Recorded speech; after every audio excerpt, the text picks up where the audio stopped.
The course is extremely demanding. It's 12.5 miles, 156 turns with roughly 5,000 feet of elevation change. We want to take a shot at it. We're going to go up and take these modern classic superbikes and attack the mountain on a fully paved course.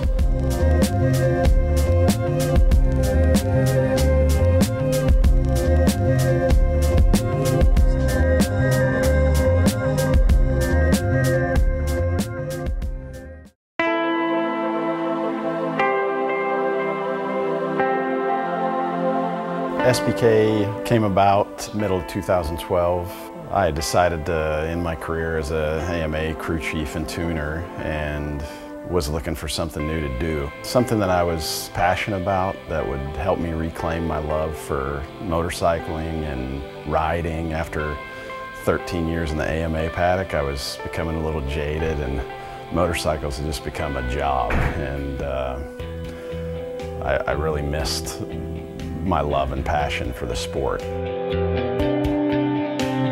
Looking around at some of the bikes that I've had in the past and what I had currently, and modern classic sport bikes and cafe racers and things that are, they're kind of popular right now, but wanted to head in that direction but didn't really know where that was going to take me. And it ended up that I just happened to have a ZRX in my shop. It's a Eddie Lawson replica based on the old KZ1000 Kawasaki, and I sat down and stared at it for hours on end and developed a kind of a mental picture visualization of what this bike could be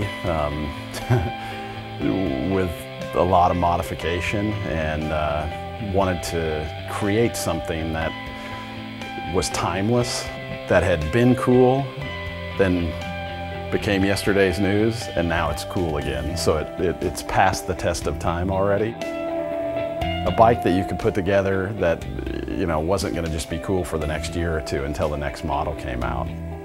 So we're marrying modern superbike technology with classic superbike styling from the late 1970s to early 1980s, that vintage of bikes. And in the process, making them stop and turn and accelerate like a modern superbike. We start out with a bone stock ZRX1200. Most of these bikes came off of the Craigslist locally, and the first thing we do is strip the entire bike down to the frame. We make a few small modifications to the frame and to the swing arm, have them all powder coated, press new bearings into the swing arm and the steering head. It is a great platform to start with, and so we just sat down and started developing bits and pieces, parts for chassis, suspension, to get the bike to handle better, triple clamps, inverted forks, gas-charged piggyback race shocks. Went into the motor. We're developing a slipper clutch. We've got, we're putting 6-speed transmissions in them to get rid of the 5-speed with closer ratio gearing.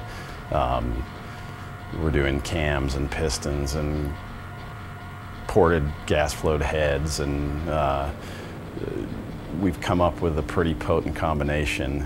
The result was we came up with a bike that, depending on whose dyno you're on, will produce in the neighborhood of 100 foot-pounds of torque and 170 horsepower at the rear wheel. We've got the weight down to 390 pounds, and that's with fluids, with an empty tank, but oil and water in it. So it's complete. It's 390 with a dry tank. It handles almost as well as any modern sport bike you can get off the showroom floor today. Then we addressed the styling, went into restyling the bike and making the thing look a little more modern and more aggressive. Decided to go ahead and do it out of carbon fiber just because it's kind of a trick factor thing, and it looks really, really good. drawing from my experience in AMA as a crew chief and with setup and suspension, and you know, everybody starts out in racing and they think that the key to going fast is horsepower, and that's actually quite a ways down in the pyramid of performance and what actually nets a fast lap time. The number one factor in going fast is your tire.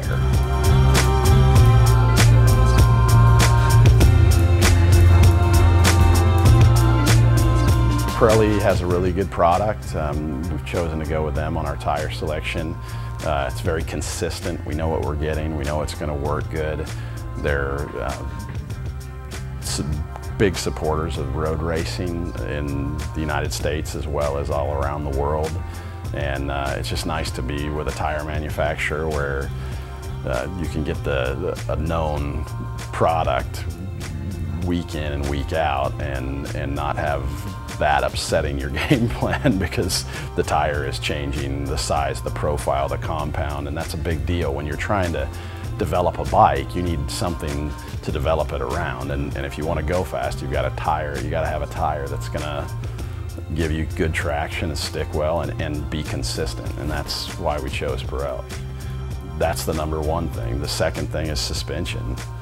Suspension and chassis geometry is critical. So you one, need it to work properly and have good components, and the other, it needs to be highly adjustable so you can tune it. I have a long relationship with Penske shocks, racing shocks, and when I started this project, I called over there and got them involved, and they built some twin piggyback race shocks for me that basically have the same valving spec and give me the same level of grip and compliance as we were running in the AMA Superbike series, you know, up and through 2012, and I think they're still running the same spec. So from a shock standpoint, Penske's given us a shock that makes this bike hook up like a modern superbike. It really gets around the track well. In the front, we've gone with GP suspension.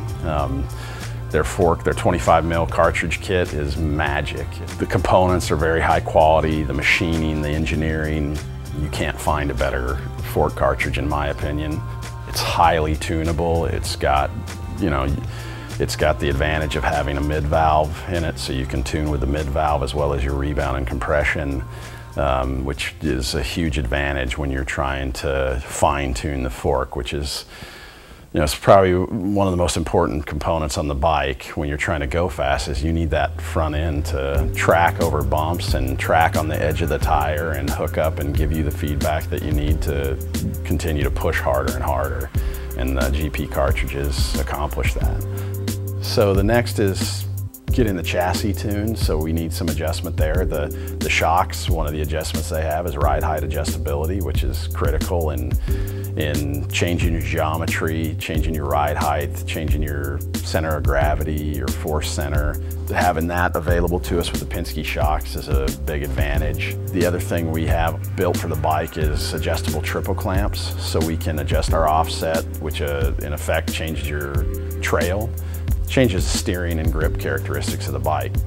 With the triple clamp, the Penske shock, and the GP fork cartridges, we're able to control the geometry not only statically but dynamically and give this bike an amazing amount of grip as well as making it very nimble. I mentioned before that horsepower is not the first thing on the list if you want to get a fast lap time, but it is of importance. So we've definitely spent some time and thought on how to make these motors better, but not just with horsepower. We started actually, the first performance mod we started with was slipper clutch, and that allows us to get our downshifts going into corner.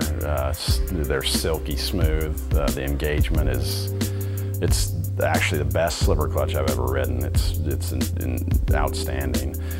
From there, we went with a 6-speed close ratio gearbox, which gives you less RPM spike, and you can take advantage. Closer ratio between gears means you can keep the bike in the power band easier.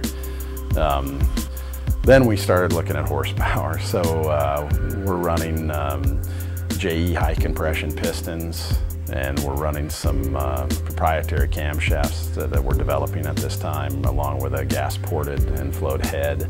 And right now, depending on the dyno you put these things on, they're making in the neighborhood of 100 foot-pounds of torque and 170 horsepower at the rear wheel, which makes them very, very respectable in the horsepower world. And there's not a modern sport bike out today that I know of that comes close to that torque number, and torque is what gives you acceleration and makes this bike a lot of fun to ride. So we've got a couple of these bikes together. They're in kind of finished prototype stage. We're heading to the track tomorrow with Jake Holden, and we're gonna let him see what these things are capable of. A little nervous. We've done a lot of preparation, put a lot of time, money, and effort into this. Tomorrow is proof of theory day, so we're either gonna get to the track and Jake's gonna take a few laps and come in and tell us that we failed miserably, or hopefully something better than that. You know, obviously we hope that the thing's magic and he falls in love with it, but realistically, you know, we're just hoping for a bike that'll go around the track, that'll stay together, that makes decent power, and you know, we have enough adjustability with our suspension components that we can make the thing work the way he wants to, and we just want to establish a good starting point.